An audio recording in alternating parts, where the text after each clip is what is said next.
It's happened to all of us at one time or another. You're driving down a road, and you realize you're going just a little too fast, and before you catch yourself, someone else catches you. I thought about that, and when I was in my bookstore, I saw this book, A Speeder's Guide to Avoiding Tickets. It's written by a New York State Thruway Trooper. Let's see if what he says holds up in West Newbury.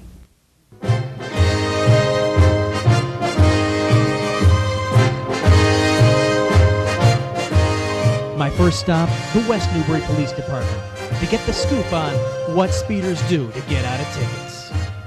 What's the most outrageous excuse you've ever gotten for someone speeding?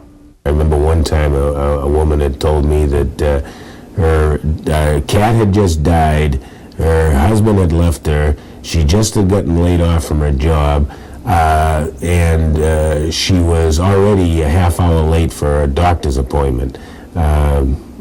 Just a multitude of excuses, one piled upon another.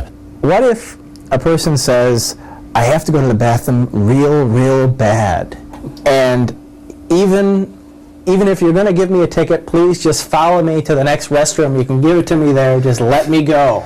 To up there, follow me, whatever. Hoping that, like, you would get up there and then you would say, well, I got to do other things. And that's an excuse that hasn't been tried on me, but I can see the possibility. If it's real, everybody has nature's call, but usually at some point in time they're going to pull off to the side of the road and do whatever they have to do. I don't know as I'd really buy that as a valid excuse. Then again, look at the totality of the circumstance. The book said usually the officer would say, okay, go on over there. And one guy looked at him and said, do you have any toilet paper? He had to let him go. Well, hey, the officer made the decision. We don't, of course, carry toilet paper in the cruiser. The book also has a section on things that perhaps you shouldn't say to the officer. Yes, officer? I was speeding because I feel sick. I feel really nauseous. I mean, really... Ambulance? Officer, was I speeding? But I was just going with the flow of traffic. But officer, my speedometer is broken. Oh, look. Officer, I promise never to speed ever again, please. I'm really sorry. I fought for my country. I'm a vet. What are you doing giving me a ticket? Hey, do you know Officer Bob? Bob's really good. And I go to White Sox games with him, and I go all over the place with him, and I know all his kids. Hey, do you know what? I wasn't going that fast. Let me see the radar. You're giving me a ticket. You'll see me in court. You just stopped me because I'm from Plum Island. That's why you stopped me. I know it. Fess up. The book says don't use any of those excuses, but it does give a few guidelines on what ones it chooses as the best excuse. Officer, I had no idea my speed had creeped up so high. I was paying attention to the guy ahead of me. He looked like he was falling asleep and weaving a little bit. Thanks for bringing it to my attention.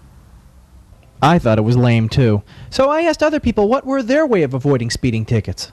First of all, never cry. Do not cry. That never works. But what I do is the unfamiliarity with the area. That's a good one.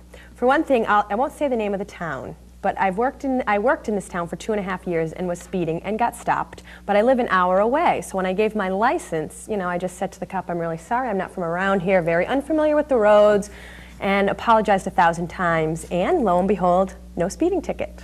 I've never been pulled over for speeding, which is pretty amazing because my general rule of thumb is to always go 1.5 times the speed limit.